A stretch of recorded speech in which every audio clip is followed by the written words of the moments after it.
제가 오늘 이 자리에 이렇게 서서 한편으로는 부담스럽고 한편으로는 영광스럽게 생각하는 것은 앞에 이 자리에 쓰셔야 될 형님들도 많으시고 특히 누님들은 더 많으시죠. 그리고 동생들도 많은데 오늘 대표해서 이 자리에서 말씀을 하게 돼서 한편으로는 부담스럽고 한편으로는 영광스럽게 생각을 합니다. 그리고 제가 짧게 해야 목사님이 길게 말씀하실 것 같아서 최대한 짧게 해보도록 하겠습니다. 제가 목사님의 부름을 받고 처음 집회 참석을 하게 된 것이 이제 수요일 날 마가 복음 집회였어요. 그때 제목이 이제 때가 찼고였는데 그때 이제 나왔던 교회의 흐름이 이제 어떤 형님은 서울로 가시고 또 어떤 형님은 미주로 가시고 어떤 형님은 또 전라도로 가시고 그리고 어떤 형님은 일본으로 가시고 이런 얘기들이 이렇게 이제 나왔어요. 물론 김치현 목사님은 또 캐나다에서 돌아오시고 그런 변화의 과정을 이렇게 보면서 때가 찼다는 것은 열매가 완전히 익었다는 뜻이죠. 그래서 누가 탁 건드리기만 해도 떨어져서 어떻게 돼요? 다른 사람들의 양식이 되기도 하고 그게 땅에 떨어지게 되면 새싹이 이렇게 나오게 되죠. 그리고 그 민들레 홀씨는 완전히 무르익게 되면 바람이 살짝 불어만 줘도 바람의 흐름을 따라서 미국이든 캐나다든 중국이든 그렇게 날아갈 수 있을 만큼 잘 익은 상태가 바로 때가 찼다. 이런 것으로 이렇게 이제 보여졌어요. 그래서 우리 형님들이 가시는 걸음걸음마다 주님께서 준비해 놓으신 그 좋은 승리의 결과물들이 대구교회로 차곡차곡 되돌아올 것이다 하는 생각을 갖고 제가 이 말씀을 준비하게 됐습니다. 그래서 그런 상태를 이제 목사님이 누누이 말씀을 하셨는데 때가 차서 잘 익은 과일과 같은 상태는 100세 된 아브라함의 상태고 80세 된 모세의 상태고 130세 된 야곱의 상태다. 그걸 함축해서 목사님 뭐라고 표현하셨죠? 네, 복음인데 복음의 실제적인 완성은 어디에서 성취가 됐는가 하게 되면 십자가에 달려서 뛰어내릴 수 없는 그 자리에서 드러난 인생의 진실. 그리고 얼마 전에 목사님을 잠깐 뵀는데 내가 살아있는 동안 그 운명과 그 실제 십자가에서 뛰어내릴 수 없는 그걸 쉽게 가볍고 자연스럽게 전하고 싶다. 그걸 우리 사랑하는 형제 자매들이 해줬으면 좋겠다. 이런 갈망을 이렇게 표현하시더라고요. 그래서 목사님의 갈망과 그리고 교회의 필요를 따라서 제가 은혜 받은 대로 오늘 잠깐 말씀을 보겠습니다. 본문은 마가복음 1장 9절에서 15절입니다. 그때 예수께서 갈릴리 나사렛으로부터 와서 요단강에서 요한에게 세례를 받으시고 곧 물에서 올라오실새 하늘이 갈라짐과 성령이 비둘기같이 자기에게 내려오심을 보더니 하늘로부터 소리가 나기를 너는 내 사랑하는 아들이라 내가 너를 기뻐하노라 하시니라. 성령이 곧 예수를 광야로 몰아내신지라. 광야에서 40일을 계시면서 사탄에게 시험을 받으시며 들짐승과 함께 계시니 천사들이 수종들더라. 요한이 잡힌 후 예수께서 갈릴리에 오셔서 하나님의 복음을 전파하여 이르시되 때가 찼고 하나님의 나라가 가까이 왔으니 회개하고 복음을 믿으라 하시더라. 요 말씀을 이렇게 보게 되면 100세 된 아브라함, 80세 된 모세, 130세 된 야곱은 자기 전 인생을 사는 동안 침례받을 때 확실하게 침례를 받고 시험 당할 때 확실하게 시험이 끝난 상태에서 도달한 것이 100세고 야곱의 130세고 모세의 80세가 되는 것이죠. 그래서 100세 된 아브라함은 하나님이 주시는 것을 그대로 받을 수밖에 없는, 그리고 그 받은 은혜에 대해서 감사할 수밖에 없는, 전혀 이의를 달 수 없는 그런 상태에 있게 된 것이죠. 80세가 된 모세는 자기 노구를 스스로 지탱할 수 없어서 지팡이를 짚지 않으면 안 되는 그런 사람이었고, 하나님이 자기 백성을 애굽에서 끌어내라 하셨을 때도 자신이 없어서 저는 입이 둔합니다, 이렇게 표현할 수밖에 없는 그런 사람인데, 그런 모세를 들어서 하나님은 애굽에서 당신의 그 백성들을 이끌어 내우셨죠.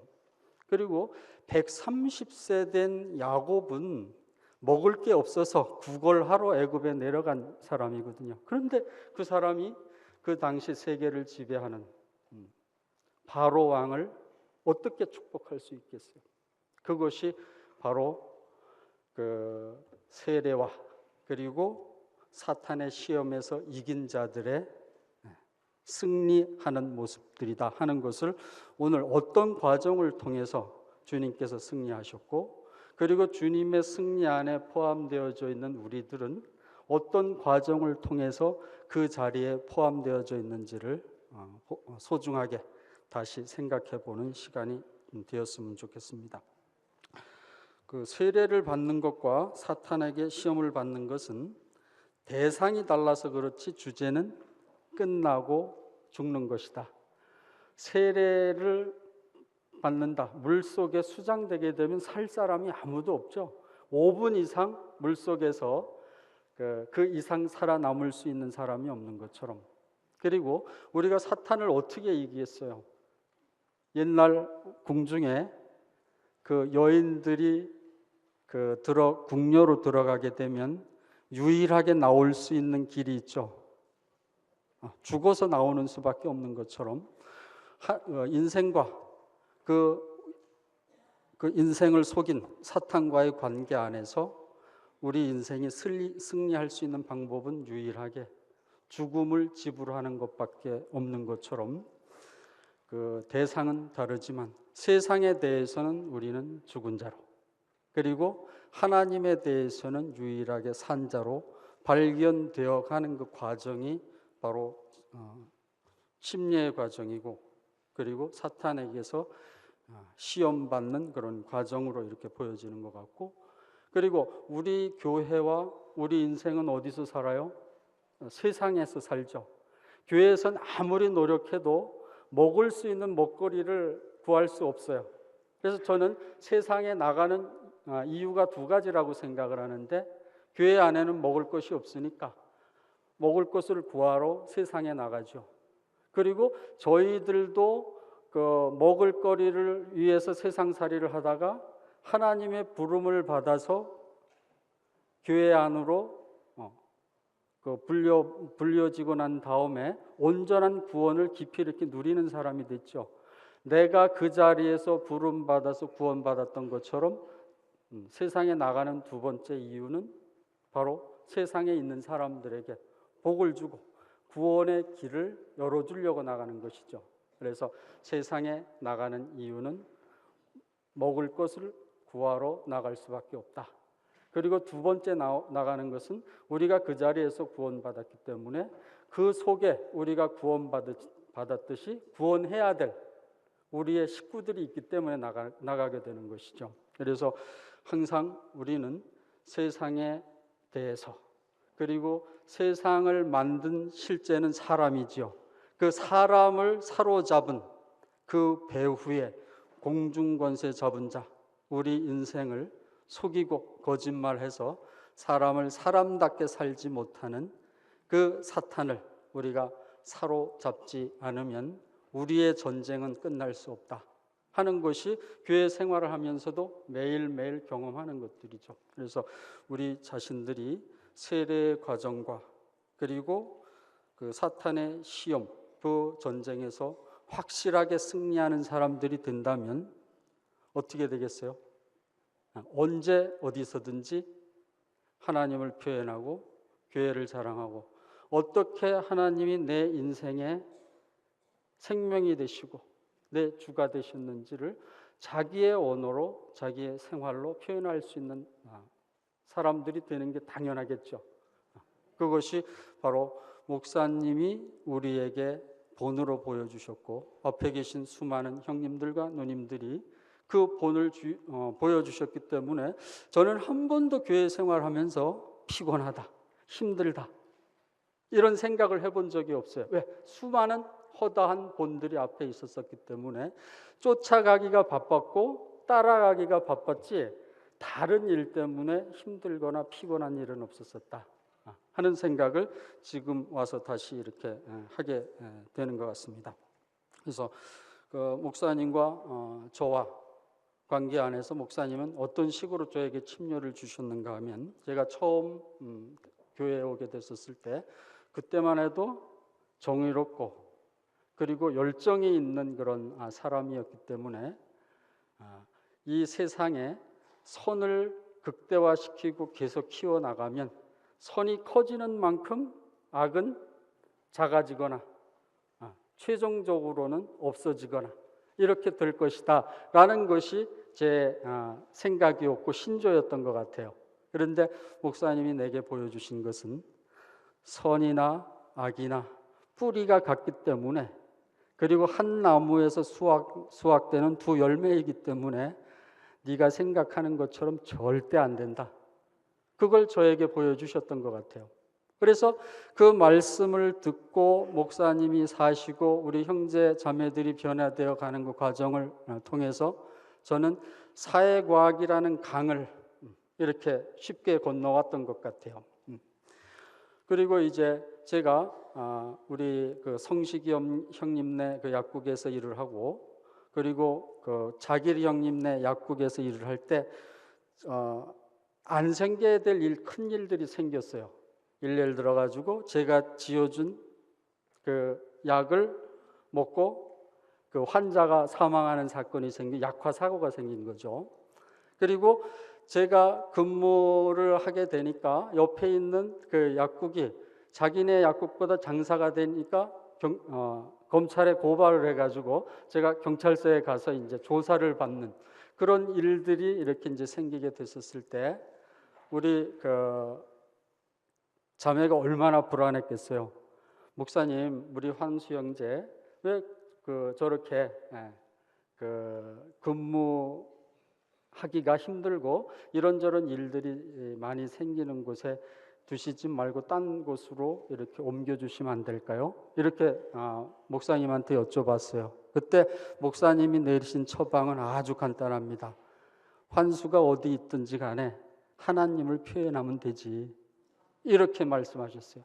저는 그것을 통해서 먹고 사는 자리가 어디든지 하나님을 표현하는 곳이 주님이 정해주신 줄로 그어주신 영역이다 라는 것에 인정할 수밖에 없는 그런 사람이 됐던 것 같습니다. 그리고 저희들이 우리 자매가 45이 될 때 어느 날 갑자기 여보 우리도 아이를 하나 정도 낳으면 안 되겠냐 이렇게 얘기를 하더라고요. 그래서 저희는 그때만 해도 돌볼 아이들이 있었었고 그리고 경제적으로 독립적인 그런 생활을 할 수 없는 그런 환경이었기 때문에 한 번도 아이를 갖는다 이런 생각을 안 하고 살았었는데 그 얘기를 하더라고요. 그래서 제가 목사님한테 한번 가서 의논해봐. 이렇게 얘기했어요. 그랬더니 이제 목사님한테 가서 우리 자매가 얘기를 했죠. 상황이 이런데 목사님 어떻게 하면 좋을까요? 이렇게 말씀드렸더니 목사님이 한마디 하셨어요. 넌 나이가 몇이냐? 그래서 우리 자매가 45입니다. 그랬더니 좀 늦지 않았냐?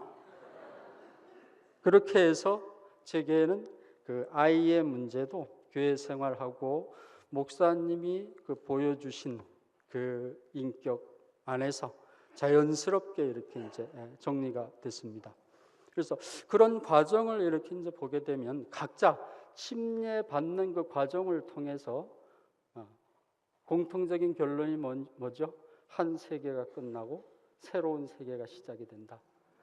그 히브리인들의 뜻이 뭔지 아시죠? 강을 건넌 사람들. 그 근원이 아브라함이 하나님의 그 부름을 받아서 하나님이 언약하고 축복하신 가나안 땅까지 이끌려져 가는 것이죠. 그때 건넜던 강이 유브라데스 강이죠. 유브라데스 강을 건너기 전에 갈대와 우르는 그 강을 건너고 나면 완전히 끝나게 되는 것이죠. 더 이상 되돌아가고 싶어도 돌아갈 수 없는 그 팔자 운명을 살아내는 사람들이 우리의 대표자 히브리인들이었던 것 같습니다. 그리고 이스라엘 백성들이 홍해를 건너기 상황과 요단강을 건너는 상황이 완전히 다르죠. 홍해를 건너지 않으면 여전히 애굽에서 바로의 종살이를 할 수밖에 없었었고, 홍해를 건너니까 애굽하고는 전혀 다른, 바로가 주는 양식을 먹는 게 아니고 하나님이 주신 만나와 메추라기를 먹고 살고, 그전에는 그 바로가 이끌어 주는 대로, 바로가 허락이 되는 대로 그 범위 내에서 어쩔 수 없이 사는 백성이 되었지만, 광야에서는 어떻게 했어요? 낮에는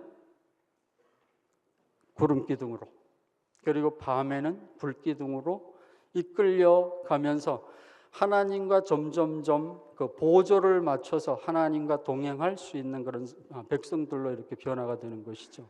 완전히 그 홍해를 건너고 난 이후에 애굽은 끝나고 돌아갈 수조차 없는 그런 곳이 되는 것이죠. 그리고 광야에서 요단강을 건너게 되면 하나님이 주신 메추라기와 만나를 먹는 백성들이었지만, 요단강을 건너서 가나안 땅에 입성하게 된 이후부터는 자기들이 자기 인생을 경작해서 거기서 나온 소출들을 하나님께 돌리고, 그리고 자기 식솔들과 자기 주변에 있는 백성들과 나누어 먹는 그런 실제적인 그리스도의 그 은혜를 누리는 그런 삶을 살게 되는 것이죠. 그래서 강을 건넌다는 것은 오늘 그 예수께서 세례 요한에게 침례 받으시는 의미와 같다.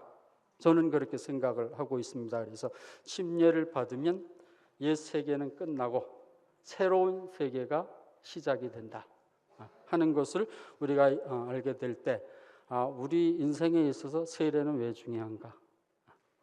그래서 우리는 결국 세상에 대해서는 죽은 자고 하나님에 대해서는 산 자로 끊임없는 세례를 받아서 어떤 사람이 되어가는 것이겠어요? 하나님 나라의 복음을 전할 수 있는 사람. 그것도 객관적으로 성경에 있는 어떤 지식, 교리, 그리고 뭐 의식, 제도, 이것을 전하는 게 아니고 우리 인생의 그 삶, 우리의 언어로 하나님 나라의 복음 대신 그리스도를 우리 인생으로 증거할 수 있는 사람들이 이렇게 되어가는 것 같습니다. 그래서 세례는 내가 옛 세계에 대해서는 완전히 죽고 끝난 사람이다 라는 것을 전시해서 보여주는 거죠. 그래서 다시는 옛 세계로 돌아갈 수 없는 상태를 바로 우리가 교회 안에서 받는 침례의 과정이고, 그리고 여러분들이 그 순모임에서 세례 매주 받죠. 그리고 작년부는 월요일 날도 받고 화요일도 받고, 그리고 각 세대들마다 순모임을 하면서 형제 자매들이 주는 세례들을 받으면 받을수록 어떻게 되겠어요? 말씀이 육신이 된 인생으로 살아간다라는 게 어떤 것인지, 그리고 그 나라와 그 의를 먼저 구하는 사람으로 살아간다는 것이 어떤 인생인지, 그런 것들을 우리는 순모임을 통해서 일상으로 이렇게 누리고 경험하고 맛보는 그런 축복 있는 그런 교회에 살고 있다는 것만 생각해도 진짜 너무 행복하고, 그리고 너무 감사드리고 싶고 그렇습니다. 그리고 저는 개인적으로 성경 여러 말씀이 있지만 제가 제일 좋아하는 말씀은 너는 내 사랑하는 아들이라 내가 너를 기뻐하노라. 저는 목사님 만나고 난 다음부터 이 말씀이 제 신비에 새겨졌어요. 그래서 하나님의 사랑을 받는 자가 어디 가서 그보다 더 소중하고 귀한 사랑을 얻을 수 있겠어요? 하나님의 기쁨을 받는 자, 하나님을 기쁘게 하는 자가 어디 가서 다른 기쁨을 구걸할 수 있겠습니까? 그래서 나는 그 사랑과 기쁨에 대해서 이 말씀을 이렇게 생각할 때마다 진짜 지고의 사랑, 최고의 기쁨이 무엇인 줄을 저는 교회 생활을 통해서 이렇게 맛보게 된 것에 대해서 참 하나님이 베푸신 은혜가 크다 이리 생각을 하고, 그리고 예수님의 공생애 중에서 이 말씀을 들었던 때가 언제인가 한번 곰곰이 생각을 해보세요. 오늘 본문에 있죠. 세례 요한에게 세례를 받고 물 위로 나오실 때 하늘 문이 열리고 성령이 비둘기같이 임해서 이는 내 사랑하는 아들이라 내가 너를 기뻐하노라. 그 말씀을 예수께서 이렇게 들으시죠. 그래서 우리는 흔히 죽은 나사로를 살리고, 그리고 바람과 바다를 잔잔케 하고, 그리고 수많은 병자들을 고치고, 그리고 오병이어를 통해서 5천 명을 먹이시고, 그리고 가장 난치병인 문둥병을 고치시고, 그리고 더 복잡한 정신병자들을 고쳤을 때 이 말씀을 들은 게 아니고 세례 요한에게 침례받고 자기의 죽음을 선포하신, 자기의 죽음을 전시해 보여주신 그 위에 이 말씀이 임하는 것을 이렇게 볼 때 우리는 더 이상 주님 앞에 자랑할 것이 아무것도 없는 사람이죠. 죽음 위에 하나님의 축복과 은혜가 부어지는 것을 이렇게 알게 됐으니까 우리가 지불해야 될 영원한 과제는 우리 삶과 우리의 생활을 통해서 끊임없이 주님에게 드려지는 제물로, 그리고 끊임없이 우리가 주님 앞에서 당신에게만 살아있는 자로 고백하고 증거하는 그 삶이 우리의 삶일 수밖에 없다 하는 생각을 저는 이 말씀을 보면서 다시 이렇게 하게 되는 것 같습니다. 그래서 그 자리에 있는 것은 결국 하나님의 만족이 되는 사람이 되는 것이고, 그리고 그런 사람은 어떻게 되겠어요? 사람들에게도 만족이 되겠죠. 하나님에게 만족이 되는 사람은 사람에게도 만족이 된다. 그런 사람들을 통해서 어떻게 되겠습니까?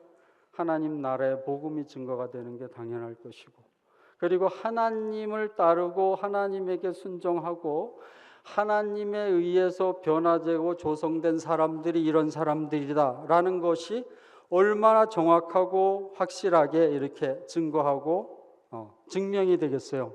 그래서 저희들은 하나님의 은혜 베푸신 그 흔적과 그리고 깊이 새겨져 있는 향기들을 갖고 사는 사람들이죠. 그래서 사과밭에 가면 사과 향기가 나는 것처럼 우리 형제 자매들이 가는 곳이 어디든지 간에 거기에서는 무엇이 나겠어요? 그리스도의 향기가 나는 사람들로 살게 될 거다. 그것이 학교가 됐든 직장이 됐든 아니면은 다른 사회 어떤 곳이 됐든지 간에 우리가 있는 곳에 하나님의 은혜가 넘쳐서 그 은혜로 말미암아 변화된 인격의 삶을 사는 사람들이 저런 사람들이구나 라는 것에 대한 길이 되고 진실이 되고, 그리고 그 삶을 자기 자신으로 분배하는 유일한 사람들이 바로 우리들이다 하는 것이 저는 그 목사님과 그리고 사랑하는 형님 누님들과 그 교회 안에서 이렇게 살아가면서 제가 갖게 된 당당함이기도 하고, 그리고 제가 갖게 된 어디에 가서도 꿀릴 것이 없는 그 자리는 내가 은혜로 받았기 때문에 감출 것도 없고 그리고 부끄러워할 것도 없죠. 그렇게 이제 살게 됐던 자리 같습니다. 그리고 목사님이 앞에서 그런 삶을 이렇게 본으로 살아주셨기 때문에 목사님이 수많은 말씀을 하시지만 맨 마지막에 하시는 말씀이 뭔지 아세요? 같이 살자. 결국 우리들이 그 복음을 전하고 내 자신이 그 주님의 복음의 그 내용이 되고 실제가 돼서 다른 형제 자매들에게 다가간다 하더라도 최종적인 마지막 말은 저희들도 같이 살자. 교회 안에서 같이 살자. 그것이 우리들의 소망이 되고 우리의 고백이 된 것에 대해서도 감사드립니다. 그리고 이제 그러한 과정을 이렇게 이제 거쳐서 예수께서 그 성령에 이끌려서 40일간 광야에서 이렇게 시험을 받는 그런 내용들이 나오는데 세상은 어떻게 만들어지는가? 사람들이 모여서 살다 보면 사회가 되고 그 사회가 만들어 나가는 것이 역사가 되고 문화가 되죠. 그 복합적인 것이 바로 세상이고 세계인데, 그러면 그 세상에 대해서는 우리가 침례를 통해서 죽은 자로 발견이 되지만 근본적인 전쟁은 아직은 안 끝났죠. 왜? 그 세상과 세계를 만든 주체가 사람이고, 사람은 그 공중 권세 잡은 자, 즉 거짓말 그리고 속이는 자로 인해서 사로잡혀 있기 때문에 그 전쟁에서 승리하기 위해서 우리를 대표해서 예수께서 광야에서 40일 동안 줄이신 가운데 그 시험 받는 그런 내용이 그 다음에 이렇게 나옵니다. 그런데 마가복음에는 예수께서 어떤 시험을 받으셨는지 구체적으로 표현이 안 돼 있어요. 그래서 우리 김석정 목사님이 전에 말씀을 하셨을 때 공관복음서 중에서 가장 먼저 기록이 된 것이 마가복음이다. 그리고 누가복음서를 쓴 기자들과 마태복음서를 쓴 기자들은 어떻게 했겠어요? 그 마가복음을 돌려본 거겠죠. 돌려보고 자기들이 보고 누리고 만지고 경험하고 느끼고 누려왔던 주님에 대해서 추가해서 누가는 누가의 복음을 쓰게 되고 마태는 마태복음을 쓰게 되는데, 그래서 마가복음에 없는 그런 저자 그 내용들이 이제 마태복음하고 누가복음에 이렇게 상세하게 묘사가 되어 있죠. 그래서 저는 성경은 그래서 교회의 작품이다 이런 생각을 하게 되고, 제가 오늘 말씀을 이렇게 그 교회 앞에서 형제 자매들과 나누지만 제가 하지 못했던, 제가 하긴 했지만 부족했던 것들은 어디서 보완이 되겠어요? 형제 자매들을 통해서 보완이 될 것이고 또 온전해지겠죠. 그것을 통해서 어떤 과정들이 나타나겠습니까? 그리스도에 대해서 더 온전한 복원이 될 것이고 하나님이 일하신 그 경륜의 결과에 대해서 우리는 아멘할 수밖에 없는 그런 것으로 이렇게 완벽하게 복원이 되는 유일한 곳이 바로 교회다라는 것을 우리가 알게 될 때 우리 교회 생활하는 게 단순한 것이 아니고 진짜 축복 중에 축복이다. 그래서 저희 교회 그 구호가 뭐죠? 최종적인 사회 이상을 제시하는 대구교회. 이렇게 표현되어졌던 이유가 거기에 있지 않나 생각합니다. 그래서 그 첫 번째 예수가 그 거치신 시험의 내용을 이렇게 이제 보면서 그 먹는 문제를 갖고 사탄이 시험하고 송사를 하죠. 40일 동안 굶주리셨으니까 우리와 같은 몸을 갖고 계신 주님이라 한들 어찌 편안하시겠어요? 그리고 우리나라 속담에 3일 굶으면 다 담을 넘는다고요? 그것이 우리의 본성이고 본능인데 그런 것을 이용해서 항상 사탄은 우리를 송사하고 그 현실적이고 피해갈 수 없는 필연적인 그런 문제들을 갖고 우리를 흔들기도 하고 우리를 시험하는 것 같아요. 그래서 시험하는 자가 예수께 나와서 이르되 내가 만일 하나님의 아들이거든 명하여 이 돌들로 떡덩이가 되게 하라. 예수께서 대답하여 이르시되 기록되었으되 사람이 떡으로만 살 것이 아니요 하나님의 입으로부터 나오는 모든 말씀으로 살 것이라 하였습니다. 이것이 본문의 말씀인데 먹는 문제는 생리적으로도 엄청 중요해요. 우리 아이가 엄마 뱃속에서 나와서 한번 딱 울면 숨이 트이죠. 숨이 트이고 난 다음에 바로 어디로 가요? 엄마 젖으로 가죠.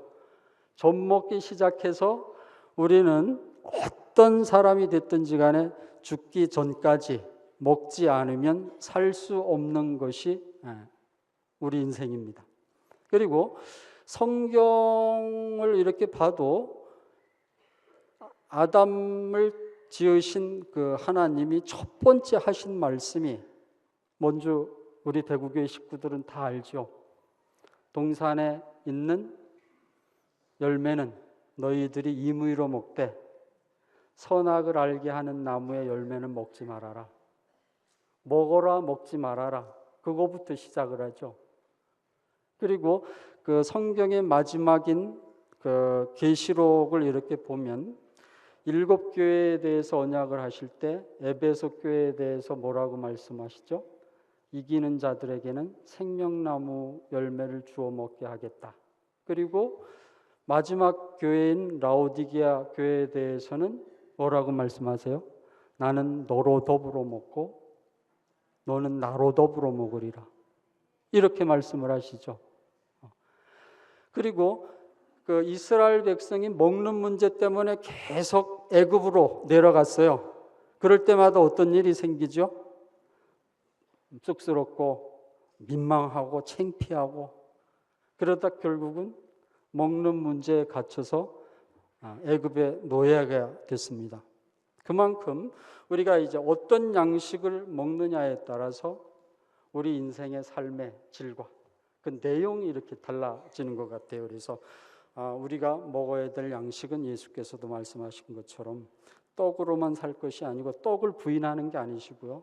떡도 먹어야 하지만 그거보다 더 중요한 양식이 우리한테 있다라는 것을 우리에게 이렇게 이제 보여주시는 거죠. 그래서 두 가지 양식이 있는데 하나는 먹어도 죽는 양식, 겉사람이 먹는 육신의 양식도 필요하고 그리고 먹으면 죽지 않는 양식, 속사람이 먹는 양식인데 그 양식을 먹으면 어떻게 돼요?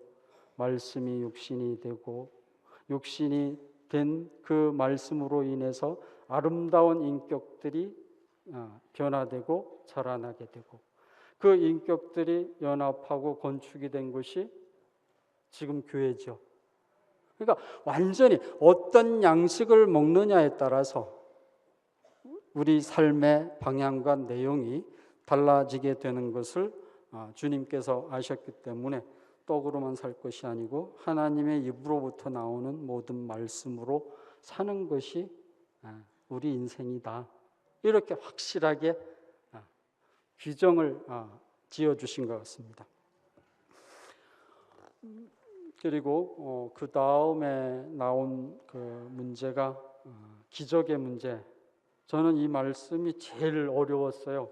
저는 살면서 이상하게 허황한 기대, 기적 이런 것들을 한 번도 이렇게 기대해 본 적이 없었기 때문에 왜 이 말씀, 이런 말씀을 이렇게 기록을 했을까? 그리고 예수께서는 왜 이런 시험을 우리를 대표해서 겪으셨을까?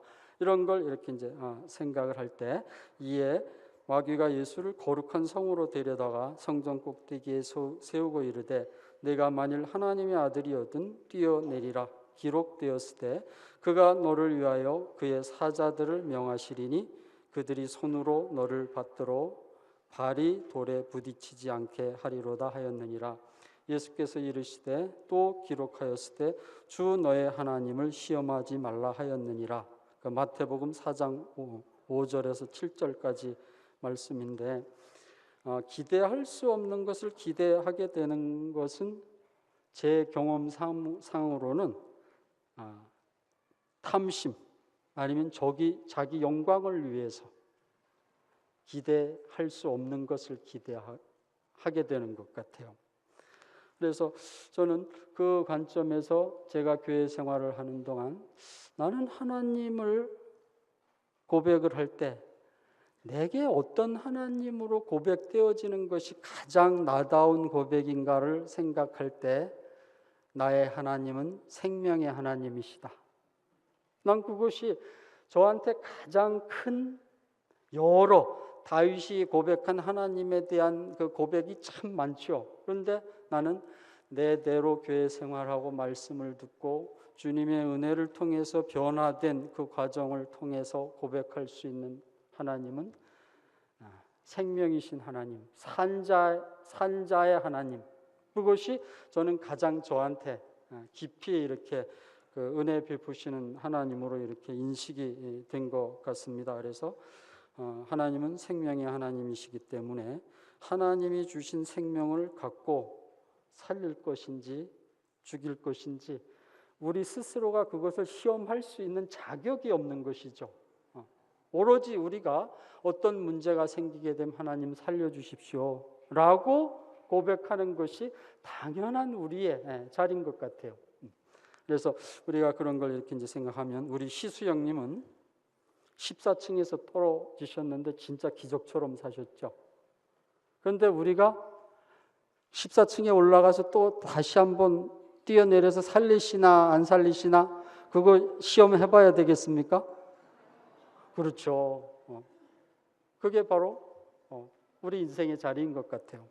왜? 거기서 떨어지면 시수영님은 사셨지만 대부분은 다 죽게 돼 있는 게 우리의 현실이거든요. 그래서 저는 그런 것들을 이렇게 생각을 할 때 예수님도 시험 받으실 때 그때는 기적에 대해서 언급 안 하셨거든요. 나 할 수 있어 없어 이렇게 얘기를 안 하셨는데 시험 끝나고 이제 공생애를 시작하시고 복음을 전하시고 이럴 때 엄청 많은 기적과 이사를 베푸셨죠. 아까 말씀드렸던 오병이어의 기적, 죽은 나사로를 살리고 수많은 병자들과 정신병자들과 문둥병자들을 살리시고 바람과 바다를 잔잔케 하신 그런 기적과 이사를 베푸셨지만 그걸 통해서 하나님의 영광을 증거하고 그걸 통해서 자기 안에 있는 복음을 증거하기 위해서 사람을 모으기 위해서 이렇게 하셨지만 십자가에 달리실 때는 그 많은 사람들은 이미 떠난 상태고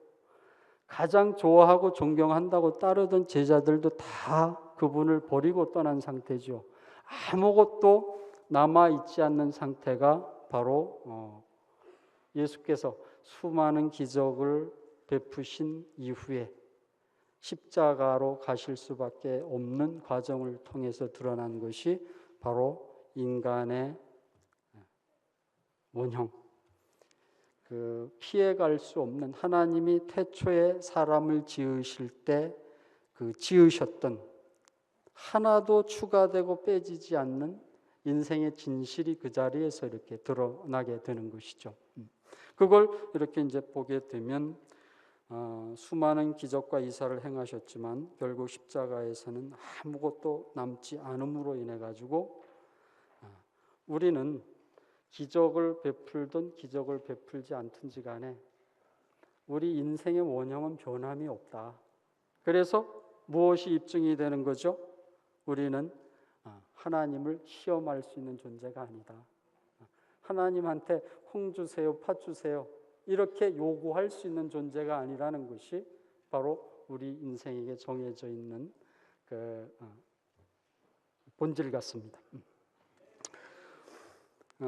그리고 이제 세상이 보여주는 마지막 시험, 영광의 문제가 그 다음에 이렇게 나오는데요.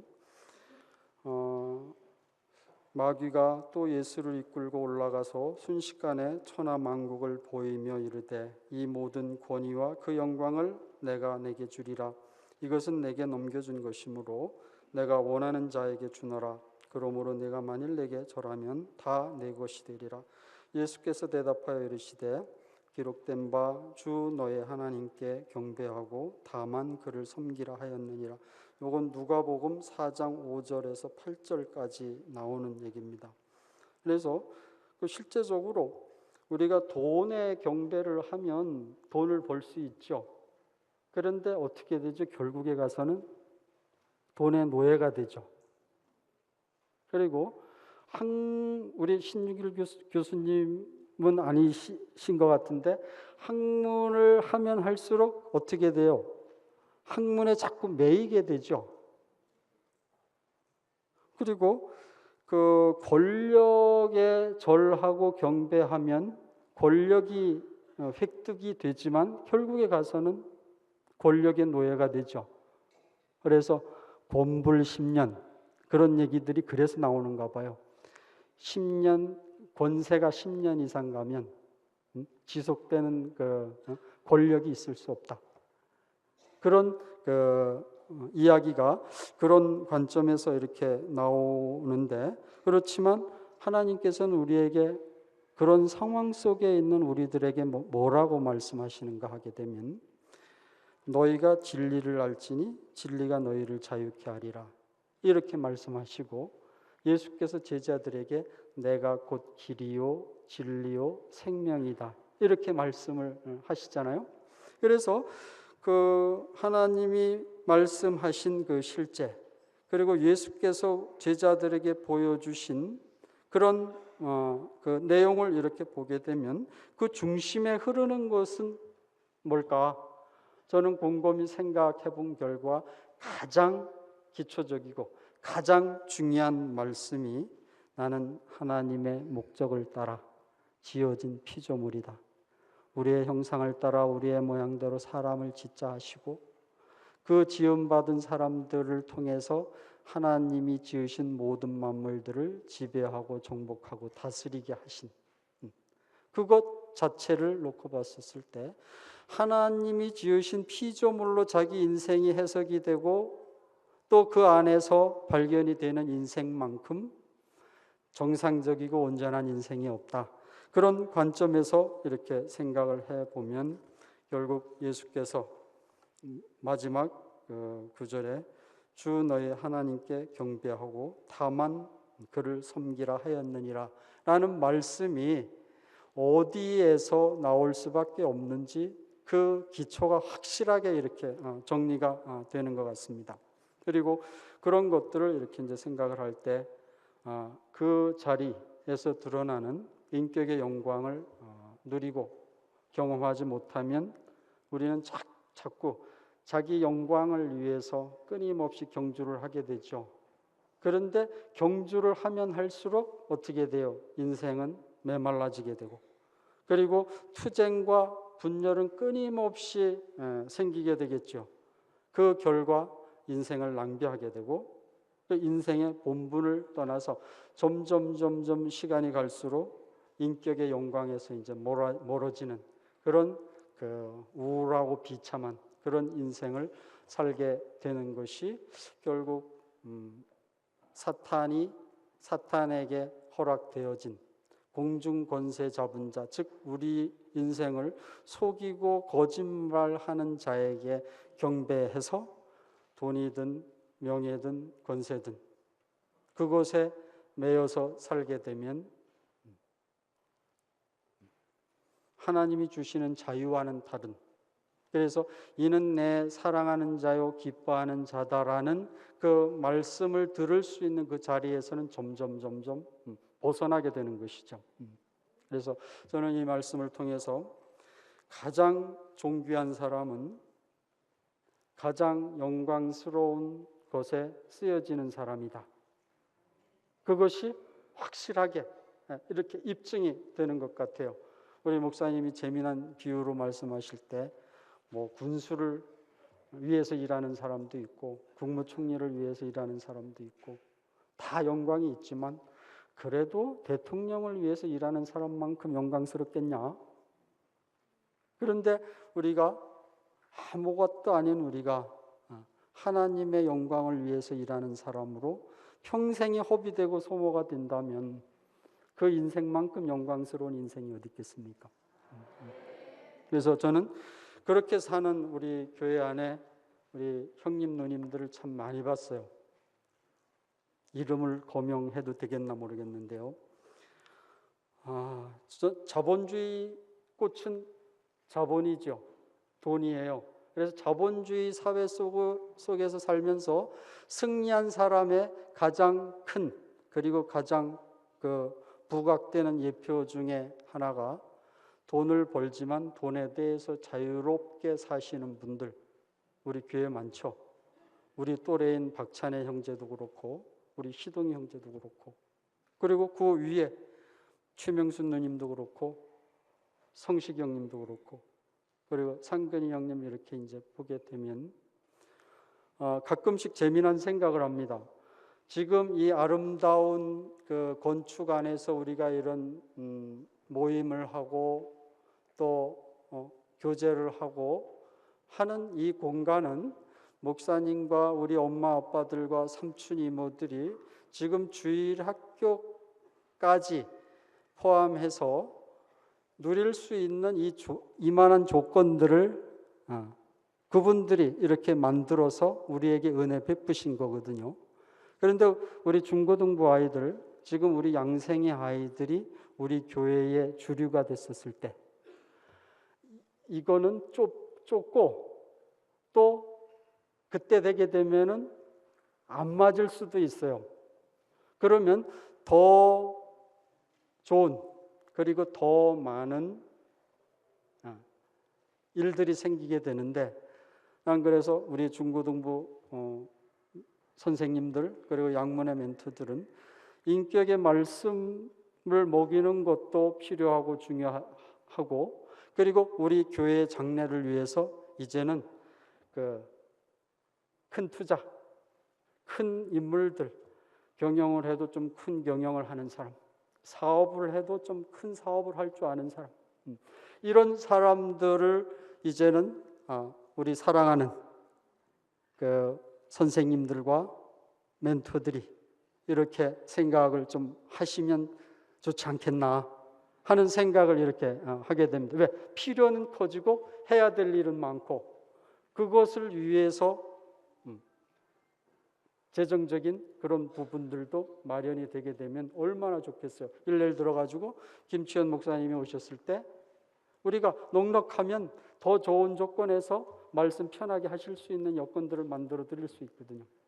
그리고 미국에 가시는 형님 그리고 지방교회 가시는 형님들한테 넉넉하게 경제적인 여건들을 만들어 드리게 되면 이미 실제가 있고 인생의 해답을 갖고 있는 분들이니까 거기에 상주하더라도 얼마나 안정되게 그리고 그 교회 실정에 맞게끔 이렇게 잘 적응을 하시겠어요. 그래서 이제까지 은혜 베푸신 것도 우리가 넉넉하고 넘칠 만큼 감사하지만 우리가 앞으로 우리 중고등부나 양문의 형제자매들이 우리 교회의 주리가 됐었을 때 그들이 만들어 나갈 수 있는 그 교회 생활은 어떤 것인가? 엄청 지금보다 더 풍성하고 지금보다 더 아름답고 지금보다 더 성숙한 그것을 채울 수 있는 그것을 담고 갈 수 있는 그런 것들은 준비가 돼야 될 필요가 있지 않나 그렇게 이제 생각을 합니다. 그래서 그런 것들을 위해서 공부할 때 열심히 공부하고 말씀 들을 때 열심히 말씀 듣고 그래서 한면으로는 실력 있는 세상에 나가서 살 때도 실력 있는 사람으로 준비되고 그리고 한면으로는 인격적으로 성숙해서 어디에 가서도 하나님을 표현하고 자기 인생으로 그리스도를 증거할 수 있는 그런 우리 형제 자매들이 된다 하게 되면 그때 상황은 지금보다 더 아름다워질 것이고 지금보다 더 풍성해질 거다라는 것이 제가 말씀을 듣고 교회 생활을 하는 동안 갖게 된 이상입니다. 그래서 이제 그런 부분들을 이렇게 이제 보게 되면 저는 재미난 것을 생각을 했어요. 그 사탄이 내게 절하면 내게 넘겨준 것을 내게 주겠다 이렇게 말씀을 하셨는데 예수께서 그 세 번의 그 사탄의 송사와 유혹에서 철저하게 야 나는 그거하고는 상관없는 사람이야. 네가 아무리 그렇게 해도 인생의 본질 하나님이 지으신 피조물의 자리 그리고 하나님의 영광을 위해서 살아야 될 그 자리는 변함이 없어 라는 인생의 진실을 근거로 하셔서 승리를 하셨죠. 그걸 이렇게 이제 보게 됐었을 때 송사하고 시험할 때는 그 모든 것이 그 사탄의 손안에 있지만 송사가 끝나고 예수께서 인생의 진실로 승리하신 다음에 천사가 수종들더라 이런 표현이 있죠. 그걸 이렇게 보게 되면 우리는 우리 인생이 회복이 되면 회복되는 만큼 하나님은 하나님답게 될 것이고 만물은 만물답게 될 것이다. 그럼 만물과 사람과 하나님이 하나가 된다면 무엇이 막히겠으며 무엇이 문제가 되겠어요. 그래서 나는 그 목사님한테 어떤 일들을 그 전에 의논하라고 하면 늘 하셨던 많은 말씀 중에 하나가 뭘 하기 전에 사람이 먼저 되는 게 우선이야. 이렇게 말씀하신 이유를 커가면서 나이 들어가면서 더 깊이 이렇게 알게 되는 것 같아요. 그래서 우리 자신들이 그리스도가 보여주신 그 인격의 진실 안에 포함되어져서 우리 인생이 해석이 되고 정의되고 그 내용들로 채워지게 되면 우리는 공부할 수 있을 때 공부할 것이고 돈 벌 수 있을 때 돈 번다. 그리고 하나님을 표현할 수 있을 때 언제 어디서든 하나님을 표현하는 자로 이렇게 이제 살게 되는 것이죠. 그것이 바로 주님께서 우리에게 보여주셨고 또 목사님이 앞서서 40년 동안 그 본을 우리에게 이렇게 보여주셨던 것 같아요. 그래서 그런 그 과정들을 이렇게 이제 보게 될 때 우리가 전할 수 있는 복음의 내용 그리고 시험과 침례의 과정을 통해서 복음을 전할 수 있는 그 자격이라는 그런 관점에서 봤었을 때 그 침례와 그리고 그 공중 권세 잡은 자의 시험을 통해서 이긴 최종적인 완성은 아까 말씀드렸던 것처럼 어디에서 완성이 됐었어요?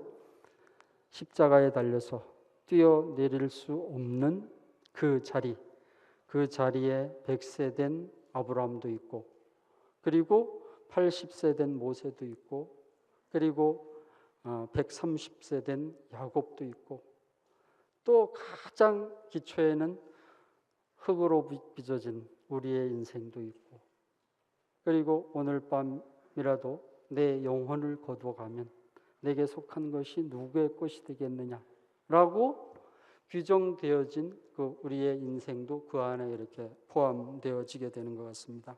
그래서 그 자리를 깊이 알게 되는 것이 하나님이 준비하신 때이고 그리고 그 자리를 살아내신 그리스도로 말미암아 그 때가 찼다.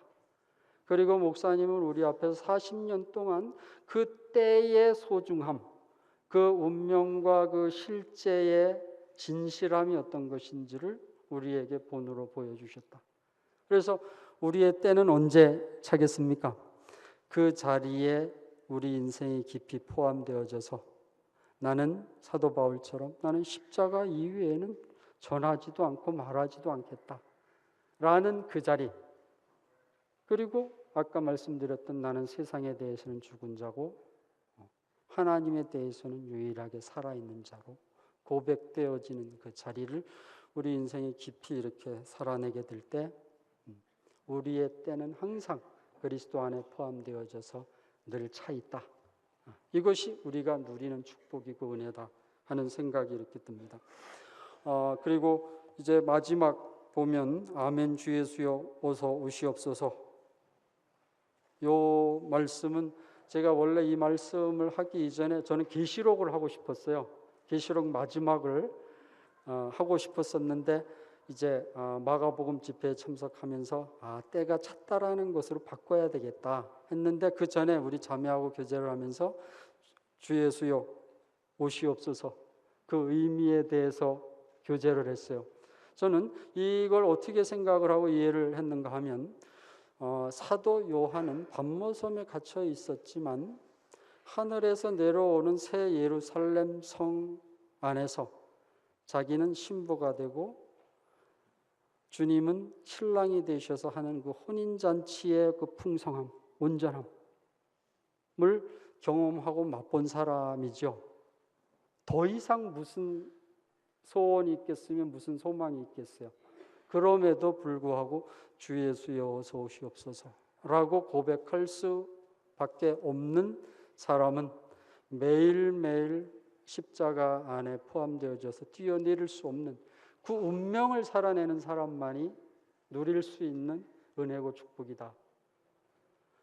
그래서 우리는 이 시간까지 계시된 하나님, 내게 생명이 되시고 내게 은혜 베푸시고 내 인생과 끊임없이 관여하셔서 내 인생을 변화시키신 그 주님에 대해서는 늘 감사하고 찬양하고, 하지만 우리가 살아가는 동안 이제까지 숨어 계셔서 표현되고 계시되지 않은 하나님을 우리가 누린다고 생각을 해봐요. 그래서 나는 우리에게 주어진 그리스도의 영원한 생명은 광대하기로 말할 것 같으면 언어로 다 표현하기 힘들다. 왜? 우리는 이제까지 계시된 하나님이 주신 은혜만 받고도 감사하고 넘치고 했었었는데, 우리가 살아가는 동안 당신이 정해주신 우리 인생의 운명 안에 포함되어져서 그 생명이 발현되고 또 발양되는 그런 것들을 우리가 본다 하게 되면 얼마나 감당할 수 없는 새로운 것들이 많이 보여지고 누려지게 되겠어요. 그걸 아는 사도 요한은 그 충만한 주님과의 결혼, 더 이상 좋을 것이 없는 것 같지만 그것이 인생의 끝이 아니고 살아가는 동안 살아계신 하나님은 산자를 통해서 은혜 베푸시고 일하시고 경륜을 성취하시는 것을 경험하기 위해서 우리는 여전히 매일매일 주 예수여 어서 오시옵소서 라고 고백할 수밖에 없는 것이 우리의 영원한 현실인 것 같습니다. 저는 그래서 교회 생활하면서 가장 행복한 사람은 누구냐? 하나님의 말씀이 자기 인생에 골골이 베어져서 그 말씀이 성취되는 것을 보고 누리는 사람. 그래서 저는 개인적인 목표는 하나님의 말씀이 육신이 되는 것을 내 인생을 통해서 깊이 경작하고 깊이 살려내고 싶다. 그리고 내 단체적인 목표는 이 지구상에 하나님의 단체적인 몸인 교회가 이미 있는데 그것을 위해서, 그 교회를 위해서 헌신하고 드려지는 것 이외에 다른 목표가 뭐 있겠어요? 그래서 말씀 안에서 우리 인생이 정리되고 안정이 되면 개인적인 목표도 확실하게 정해지고 단체 안에서 포함되어진 단체적인 목표도 확실해진다 하는 것이 결국 이 본문을 통해서 확실하게 침례받고, 그리고 확실하게 사탄과의 전쟁 안에서 승리하는 사람들은 언제 어디서든 이는 내 사랑하는 아들이고 내 기뻐하는 자다라는 말씀을 듣고 살게 될 것 같습니다. 감사합니다.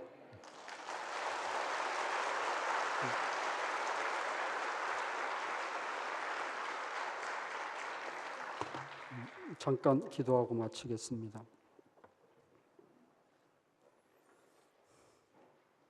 오늘 이 시간 우리에게 제일 중요하고 필요한 위치가 어디인지 분명하게 알려주셔서 감사합니다. 주님께서 십자가에 달려서 뛰어내릴 수 없는 그 운명을 우리에게 전시해 보여주셨고, 그 운명 안으로 우리 인생을 포함시키셔서 우리가 살아있는 동안 하나님이 내게 은혜 베푸시고 그리고 주시고자 하시는 그 축복을 이 시간 우리들이 누려왔던 것과 그리고 누려갈 수 있는 것들에 대한 이상을 보여주셔서 감사합니다.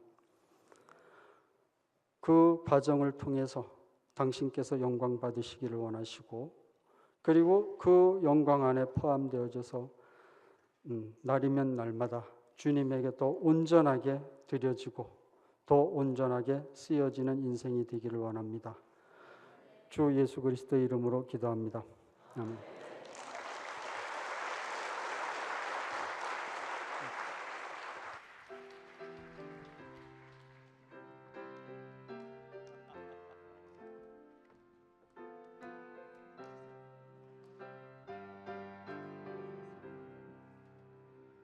괴로울 때 주님의 얼굴 보라, 평화의 주님 바라보아라. 세상에서 시달린 친구들아, 위로의 주님 바라보아라. 눈을 들어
힘이 없고 내 마음 연약할